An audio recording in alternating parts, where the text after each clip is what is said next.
Mesdames et messieurs, bonsoir et bienvenue dans ces 19h. Voici la une. Les légitimités traditionnelles du Burkina Faso, du Niger et ceux du Mali ont été reçues par le Premier ministre Dr Choguel Kokola Maïga il y a quelques jours. Que signifie la date du 25 décembre pour la communauté chrétienne? La réponse dans ce journal. Sous le thème « Le rôle de la jeunesse dans la promotion de la culture », a eu lieu la journée culturelle soninké le samedi dernier à Bamako. Et enfin, nous parlerons aussi de la condamnation à 2 ans de prison de Sidiki Kouyaté, le porte-parole du mouvement Yerewoulou, debout sur les remparts. C'était là le titre. Tout de suite pour le développement.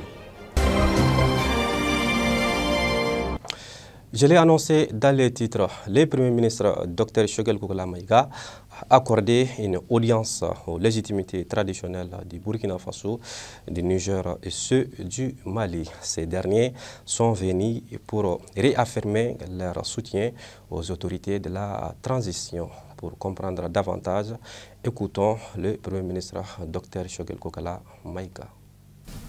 Donc c'est Dieu qui a fait que ces 3 pays se sont retrouvés. Nous allons redresser la barre. Toute l'Afrique regarde vers le Mali, vers l'AES aujourd'hui. Si les pays de l'AES réussissent, vous allez voir, tous les Africains vont réussir. Inch'Allah, et on va gagner. C'est pourquoi je voudrais vraiment vous remercier et vous dire qu'il faut continuer. Nous n'avons plus le droit de nous arrêter, nous n'avons plus le droit à l'échec. Et ce que vous faites là, le porte-parole du mouvement Yerewoulou debout sur les remparts, Sidiki Kouyaté, a été condamné à 2 ans de prison ferme après son délibéré pour atteinte au crédit de l'État. Fotigi Samake, dit Pape Niamé, le coordinateur de Yerewoulou en commune 6, nous donne plus d'explications sur la cause de son arrestation. D'abord, c'est déplorable de voir qu'un patriote comme Sidiki a été incarcéré, et de la manière aussi, c'est déplorable. Mais nul n'est au-dessus de la loi. Nul n'est au-dessus de la loi. Et on est vraiment désolé, mais encore heureux, parce que vu les circonstances dans lesquelles le jugement a été fait, le client, je tiens à saluer l'avocat Maître Koto, il a humblement défendre son client qui est Sidiki Kouyaté, à savoir que Sidiki Kouyaté c'est un journaliste de formation et il anime des émissions et également il est aussi le porte-parole du mouvement Yerewoulou debout sur le rempart. Et dans les jours passés, Sidiki était convaincu, et même aujourd'hui Sidiki est encore convaincu de défendre l'intérêt de la patrie malienne. Donc c'est dans cette optique qu'il a été interpellé à cause de l'une de ses émissions faites dans la radio RFM, dont il est aussi le directeur général. À cause de ça, il a été interpellé. Et les causes sont entre autres. Et souvent, on a vu parmi les chefs d'accusation atteinte au crédit de l'État. Il y a aussi injure par le biais du système informatique. On a aussi vu ébranler le moral des forces de défense et de la sécurité. Mais personnellement, moi je me demande, celui-là qui a tant défendu l'intérêt de l'armée malienne, celui-là qui a encouragé tout le temps l'armée malienne, la bravoure, saluer la bravoure de l'armée malienne, qui puisse être accusé de la sorte. Mais, comme je l'ai dit, nul n'est au-dessus de la loi, nul n'est au-dessus de la loi. Et la loi aussi nous a donné cette permission de faire appel dans d'autres juridictions. C'est pourquoi on a, après que les verdicts sont tombés, qu'il doit faire 2 ans de prison ferme, on a appelé l'avocat et on a demandé à faire des appels au niveau de la cour d'appel, et on est dans ce processus-là. Et du coup, on espère que bientôt, Sidiki Kouyaté recouvrera sa liberté. Et nous tenons vraiment à saluer le maître Koto qui a défendu vraiment son client lors du jugement. La salle était émerveillée de la manière dont le jugement a été fait. Et même le ministère public avait demandé 1 année de prison ferme et 2 ans avec sursis. Mais chose surprenante, on a tous vu que voilà, après les verdicts, on a vu que voilà, Sidiki a été incriminé de 2 ans de prison. Mais on espère qu'il ne va pas faire tous ces 2 ans et avec les appels qu'on doit entamer au niveau de la cour d'appel, nous sollicitons et nous demandons l'indulgence de la justice et des autorités maliennes et aussi de la population malienne de voir cette situation humainement, parce que Sidiki, socialement, ça ne va pas. Parce que Sidiki étant en prison, il a perdu sa maman. Il a aussi, sa femme aussi a accouché d'un garçon. Et toutes ces choses-là ont été passées étant donné qu'il était incarcéré. Sidiki aussi, c'est un entrepreneur, c'est un jeune entrepreneur. Et aussi également, il est directeur d'une radio RFM. Et il est à sa charge plus de 30 personnes là-bas. Donc du coup, on demande l'indulgence de la justice malienne et des autorités maliennes de revoir la situation de Sidiki, le patriote qui a tant défendu l'intérêt du Mali et des forces de la défense malienne. La communauté chrétienne a célébré comme à l'accoutumée la journée du 25 décembre, autrement dit la fête de Noël. Que signifie réellement cette date pour les chrétiens? Ensemble, suivons la réponse à travers ces reportages. Le Noël, d'après mes parents chrétiens, Noël c'est la fête de la naissance du Christ. Alors donc, puisque nous partageons la même communauté, je dirais nous sommes devenus maintenant une famille. Lui, Eugène Samaké, il est mon ami et il est le grand frère de ma femme.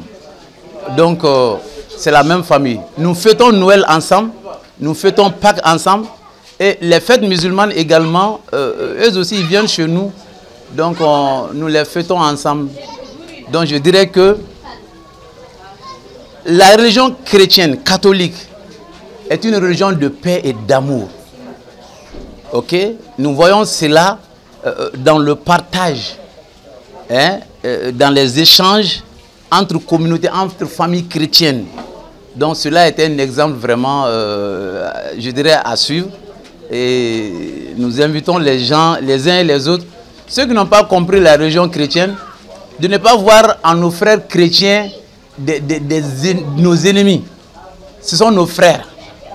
Et même la religion musulmane n'est pas contre la fréquentation des chrétiens. Que certains comprennent cela. En tant que chrétien catholique, Noël, c'est la nativité de notre Seigneur Jésus-Christ, qui est venu dans la chair, qui s'est fait l'un de nous, qui est venu nous montrer vraiment cette sollicitude de notre Dieu envers l'humanité.